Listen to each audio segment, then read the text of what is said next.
मराठी अंतिम शब्द न्यूजमध्ये आपले हार्दिक स्वागत आहे.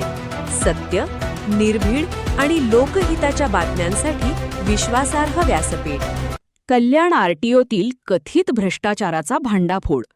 बेकायदेशीर वसुली प्रकरणी चौकशीची मागणी. कल्याण उपप्रादेशिक परिवहन कार्यालय आरटीओ कल्याण येथे सुरू असलेल्या कथित भ्रष्टाचार, बेकायदेशीर वसुली आणि नागरिकांची दिशाभूल करणाऱ्या प्रकारांचा गंभीर मुद्दा समोर आला असून माहिती अधिकार कार्यकर्ता महासंघाचे अंबरनाथ तालुका अध्यक्ष आशिष रामकृष्ण देशपांडे यांनी याबाबत उच्चस्तरीय चौकशीची मागणी केली आहे. या आरोपांमुळे आरटीओ प्रशासनात खळबळ उडाली असून संबंधित अधिकाऱ्यांच्या भूमिकेवर प्रश्नचिन्ह निर्माण झाले आहे. देशपांडे यांच्या आरोपानुसार कल्याणमधील नांदिवली ट्रॅक सेंटर परिसरात चेतन नावाचा एजंट गेल्या अनेक वर्षांपासून कार्यरत असून तो वाहनचालकांकडून कथितरित्या बेकायदेशीर वसुली करत आहे. वाहनांच्या हुडवर लावण्यात येणाऱ्या तक्रार क्रमांकाच्या रेडियम पट्टीसाठी प्रत्येकी 50 रुपये आकारले जात असल्याचा दावा करण्यात आला आहे. दररोज सुमारे 150 ते 200 वाहनचालक ट्रॅक सेंटरवर येत असल्याने या माध्यमातून मोठ्या प्रमाणात आर्थिक व्यवहार होत असल्याचा आरोप करण्यात आला आहे. विशेष म्हणजे संबंधित एजंट वाहनचालकांच्या कागदपत्रांची तपासणी देखील करत असल्याचे समोर आले आहे.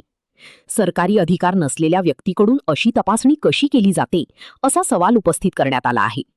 या संपूर्ण प्रक्रियेमुळे आरटीओच्या कामकाजाच्या पारदर्शकतेवर संशय व्यक्त केला जात आहे.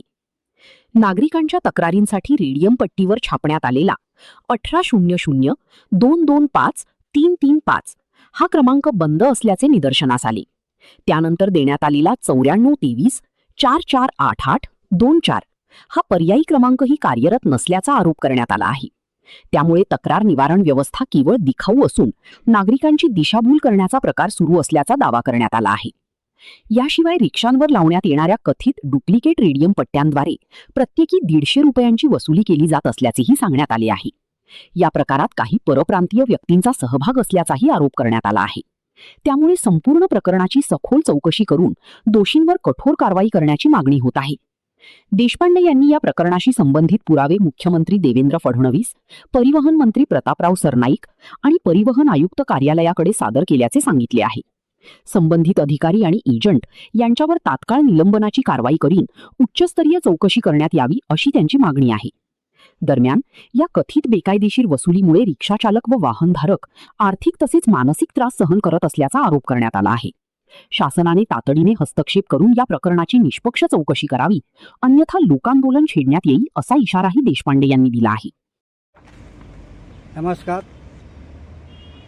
मी आशिष रामकृष्ण देशपांडे, माहिती अधिकार कार्यकर्ता महासंघ अंबरनाथ तालुका अध्यक्ष. रिक्षा चालक मालकांच्या समस्या गेल्या अनेक वर्षापासून मी वरिष्ठ अधिकारी साहेबांपर्यंत मांडत असतो. आज नांदिवली ट्रॅक सेंटर इथे ज्या रिक्षा पासिंगला जातात त्या रिक्षा पासिंगच्या बाबतीत तिथे जो एजंट दलाल चेतन नावाचा ठेवलेला आहे तो रिक्षाचे पेपर चेक करतो, परवानाधारकांचा पुरावा तपासतो. हे जे अनलिगल पद्धतीने कारभार सुरू आहे त्याचा विरोध माझा पत्रव्यवहार चालू असून हे पट्टी आपण पाहू शकता, रस्ता सुरक्षा तुमचाच नाही इतरांचा विचार करा वगैरे हे काय शासकीय नंबर दिलेला आहे. हा नंबर कायद्यानुसार लागत नाही. ह्याच्या आधीसुद्धा त्यांनी नंबर दिला होता, त्याच्या विरोधामध्ये मी तक्रार केली होती, परंतु तो नंबरसुद्धा लागत नाही. आणि या बाबतीत मी 27/12/2024 रोजीसुद्धा तक्रार दाखल केली होती, परंतु आशुतोष बारकुल किंवा विनोद साळवी यांच्या अंदर हा मुद्दा निकाली लागत नाही. तिथे जी रिक्षाचालकांची 50 रुपयेच्या माध्यमातून लूटमारी होत आहे. दिवसाला कमीत कमी 150 ते 200 रिक्षा पासिंगला जातात. अशा वेळेला त्यांच्या पासिंगच्या वेळेला जी वसुली होते त्या वसुलीवरती रोख लावण्यासाठी मी अनेक वेळा तक्रारी केलेल्या आहेत. त्याच्यात ही पाहू शकता आपण, ही रेडियम पट्टी डेऱ्यावरती लावलेली. याच्या बाबतीत बाहेरून कोणी रेडियम पट्टी लावून आलं तर त्याला विरोध दाखवला जातो आणि ती काढली जाते आणि तिथे परप्रांतीय ठेवलेला आहे गुंड. तो गुंड जोर जबरदस्ती पट्टी लावायला सांगतो आणि त्या डुप्लिकेट पट्टीचे 150 रुपये तो वसुली करत आहे. तर ह्या सर्व गोष्टी आशुतोष बारकुल आणि विनोद साळवी यांच्या आश्रयात चालू आहेत. तसेच कल्याणला अनलिगल पद्धतीने एजंट दलाल लोकांचा सुळसुळाट वाढलेला आहे. या सर्व विरोधामध्ये मी अनेक पत्रव्यवहार केलेले आहेत. त्यातच अंबरनाथ शहरामध्ये वाहतूक कार्यालय आणि पोलीस स्टेशन इथे नवनिर्माण वाहतूक संघटना यांच्या अंतर्गत जी 10 रुपये कलेक्शनची कमाई सुरू आहे त्याच्या विरोधातसुद्धा माझ्या तक्रारी पेंडिंग आहेत. तसेच सध्या नवीन मुद्दा त्यांनी घेतलेला आहे जो कामाला जातो आहे सर्व्हिसला आहे अशा परवानधारकांच्या रिक्षा ते लावू देत नाहीत. तर त्यांच्या विरोधामध्ये पोलीस स्टेशनला याबाबत सुद्धा तक्रार झालेल्या आहेत. आणि मी मुख्यमंत्री परिवहन मंत्री आणि परिवहन आयुक्त यांच्यापर्यंत तक्रार केलेली आहे.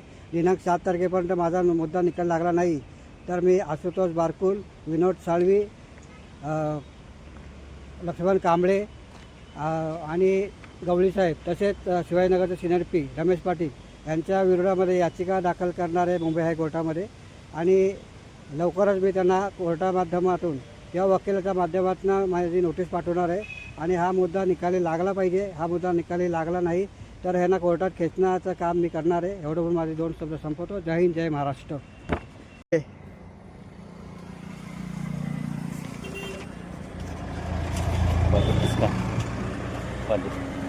परमिट किसका है? मेरा लाइसेंस है। लाइसेंस अभी आधार कार्ड रखा है, रेडो का दिला है. हाँ क्या दिखाओ? आधार कार्ड वगैरह। हाँ गाड़ी में है अभी. परमिट उसका है क्या? गाड़ी में परमिट किसका है? मेरा है. किधर प्रूफ नहीं कुछ? रोक के एसी नंबर वाचा का काल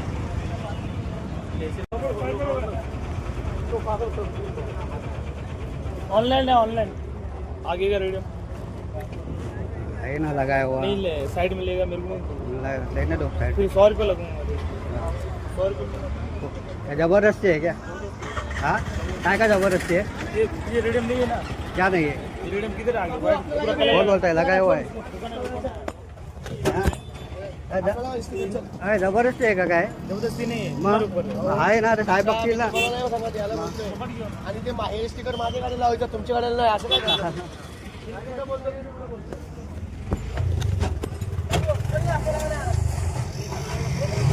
हे जर लोक गाड्या पुढे ढकलतात बघा. हे जर लोकांच्या हे जर लोकांच्या गाड्या पुढे प्रामाणिक येईल तर नम्रामध्ये.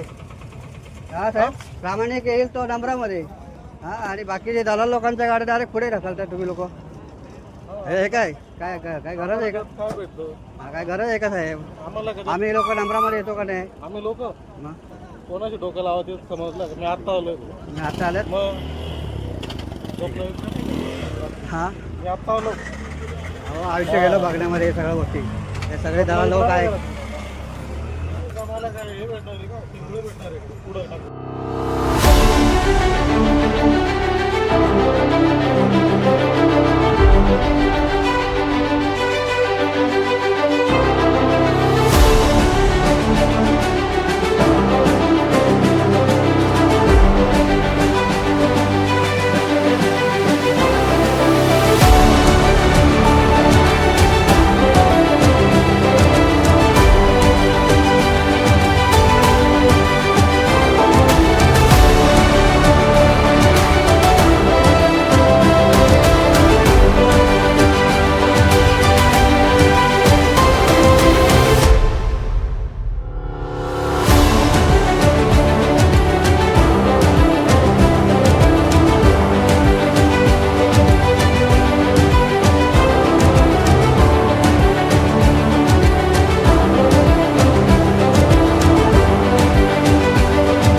पाहत आहात अंतिम शब्द न्यूज. सत्य, थेट, स्पष्ट. बातम्यांचा खरा आवाज फक्त इथेच.